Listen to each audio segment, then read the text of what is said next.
Bagi kalian yang menemukan video ini, dukung saya mencapai target 1000 subscribe pertama. Jika sudah, saya ucapkan terima kasih. Hatur nuhun kamsia haya.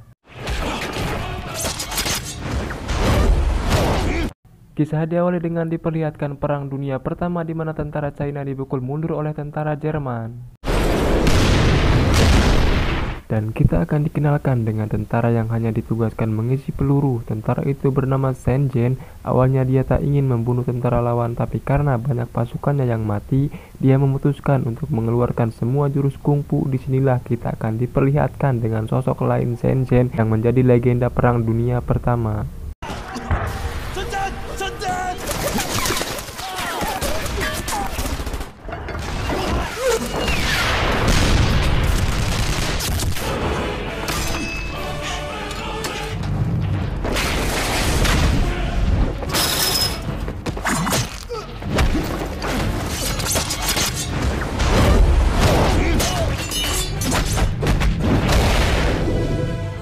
Setelah kejadian itu, Shen memakai identitas teman baiknya yang sudah tewas. Tujuannya untuk menghilangkan jejak jadi legenda Perang Dunia Pertama.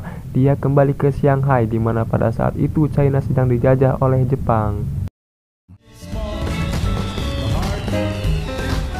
Dan mari saya kenalkan dengan saudagar kaya tapi bukan saudagar petei, di mana dia memiliki suatu kasino di Shanghai. Dia bernama Liu. Dia juga memiliki beberapa penyanyi wanita dan salah satunya bernama Mas Rona.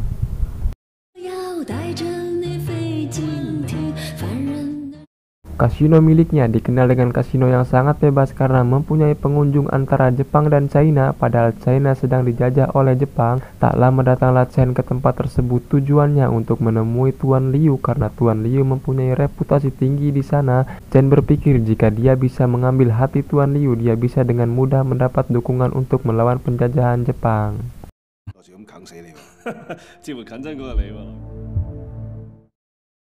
Dan kita akan diperkenalkan dengan pimpinan pasukan Jepang bernama Takeshi. Ini bebenguknya, di mana dia mendapat kabar jika rencana penyerangan mereka telah bocor, dan dia meyakini dengan 3 jenderal kepercayaannya yang telah membocorkan rencana tersebut. Dan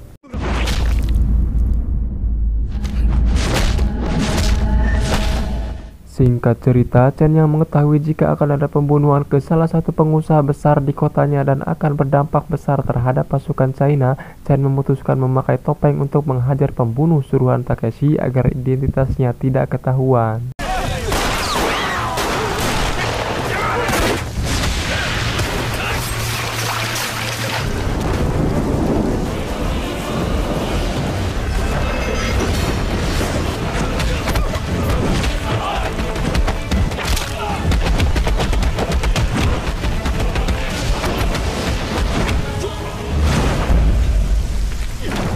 Dengan jurus yang ia punya, Chen dapat dengan mudah menggagalkan pembunuhan tersebut. Kembali ke Takeshi, di markasnya dia mengetahui bahwa rencananya telah gagal karena ulah pria bertopeng. Kemudian dia menyuruh anak buahnya untuk menyelidiki pria bertopeng tersebut.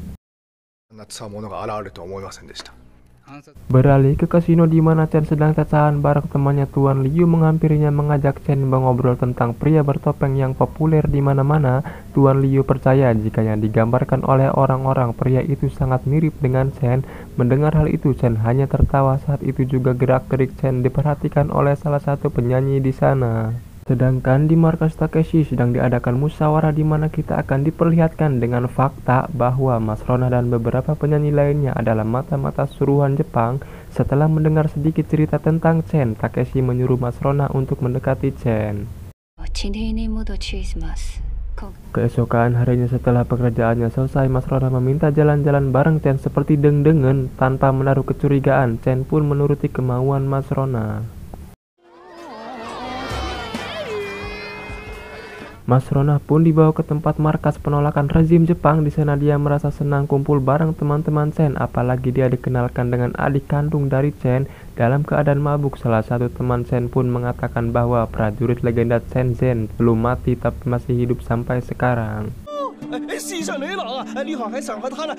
Mendengar hal itu, Mas Rona meyakini bahwa di balik pria bertopeng adalah Shen Zhen itu sendiri, karena tidak ada yang mampu melawan puluhan orang sendirian kecuali dia.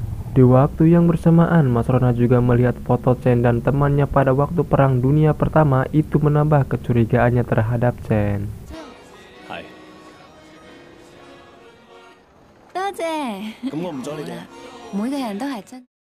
Singkat cerita, Tuan Liu dan Chen dikejutkan dengan kedatangan Takeshi ke kasino. Tujuan Takeshi ke tempat tersebut untuk mencari wanita. Tanpa berpikir lama, Mas Rona dan kawan-kawannya langsung merapat ke meja Takeshi. Chen yang tak ingin melihat Mas Rona disakiti langsung menghampirinya.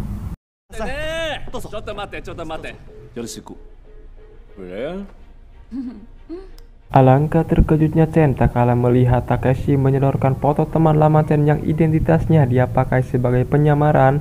Kemudian Takeshi menanyakan pria bertopeng dan menantangnya bahwa Jepang akan terang-terangan membunuh orang yang telah ditandai sebagai penentang keberadaan rezim Jepang. Takeshi berkata seberapa orang yang mampu dia selamatkan dari pembunuhan tersebut dengan melempar koin tanda tantangan sudah diresmikan.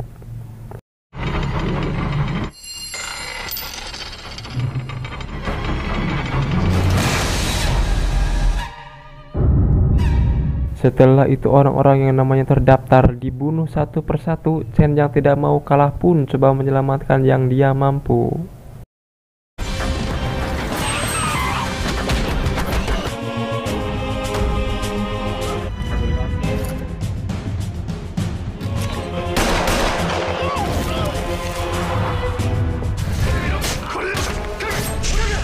Melihat salah satu teman kepercayaannya telah tewas, jiwa-jiwa arogan dan emosinya bangkit hingga membunuh semua yang ada di depannya.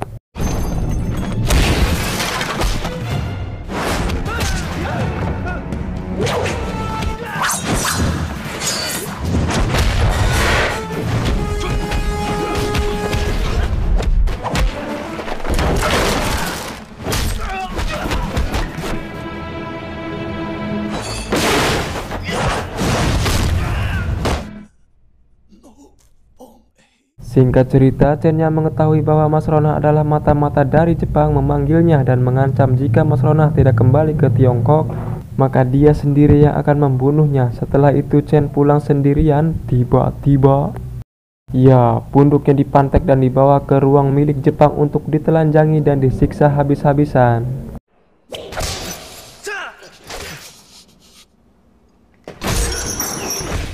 Menyadari bahwa sosok pahlawan mereka menghilang, penduduk China mencari keadilan mereka sendiri di mana mereka bekerja sama dengan penentang rezim Jepang dan kepala polisi akan menghancurkan markas milik Takeshi. Saat ini keadaan Jepang dan China mulai tak terkendali.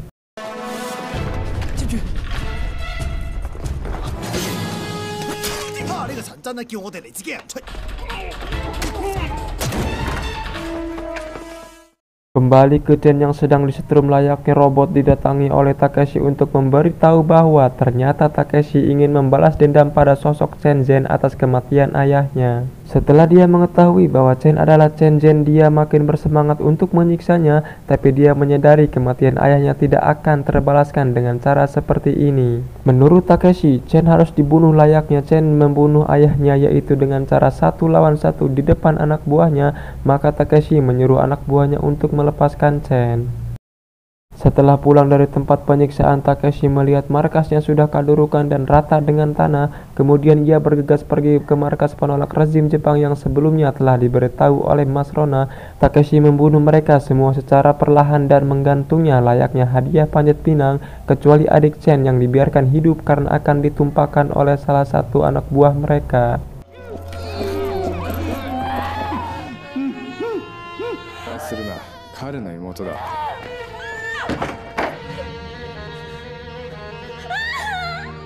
Singkat cerita, Chen yang tersadar dari komanya langsung pergi ke kasino Tuan Liu. Di sana dia didatangi oleh Mas Rona yang sudah memakai seragam jenderal Jepang. Mas Rona diperintahkan untuk menjemput Chen Zhen yang akan bertarung 1 lawan 1 di markas Takeshi yang baru. Tuan Liu sangat kecewa dengan cara Mas Rona yang menusuknya dari belakang. Sebelum Chen pergi ke tempat perang, dia pulang ke rumah untuk memakai baju lamanya. Dari situlah warga menyadari bahwa Chen adalah sosok pria bertopeng yang selama ini melindungi mereka. Sesampainya di ruangan, tidak ada yang menyangka Takeshi mengambil pedangnya dan...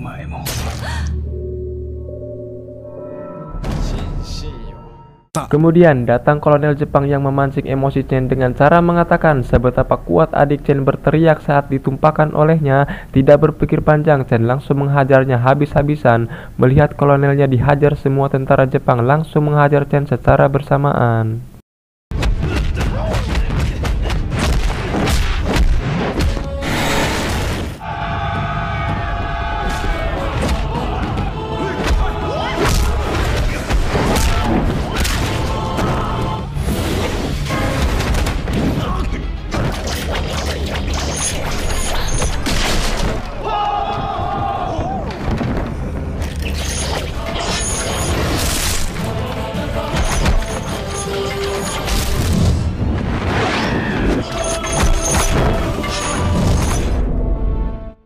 Di sini kita akan diperlihatkan semengerikan apa legenda Chen Zhen saat menghabisi puluhan tentara Jepang sendirian. Setelah ini kita akan ditontonkan pertarungan hidup dan mati antara Chen dan Takeshi.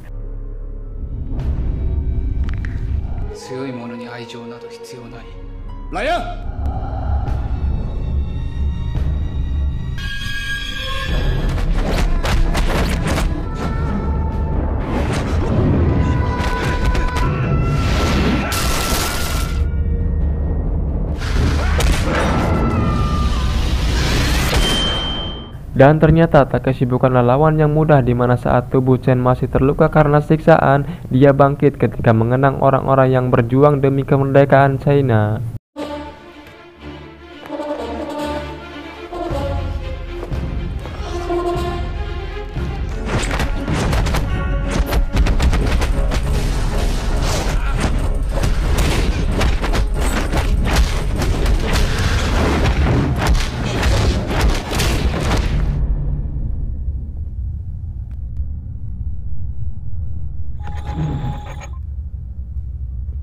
Dan ya, dengan perasaan yang tenang, kuda-kuda Takeshi akhirnya rungkat dan Takeshi modar di tangan Chen Zhen. Tamat, film ini mengajarkan bahwa mengambil hak orang lain tidak akan membuat kita sempurna ataupun berkecukupan, karena itu hanya akan membuat kita hina. Ingat, pandai-pandailah bersyukur apa yang kita miliki. Belajarlah bahwa kita terlahir telanjang dan tidak membawa apapun ke dunia. Saya Obay mewakili seluruh makhluk rebahan yang bermimpi tinggi kemudian terjatuh, mengucapkan terima kasih atas kunjungannya. Wassalamualaikum warahmatullahi wabarakatuh.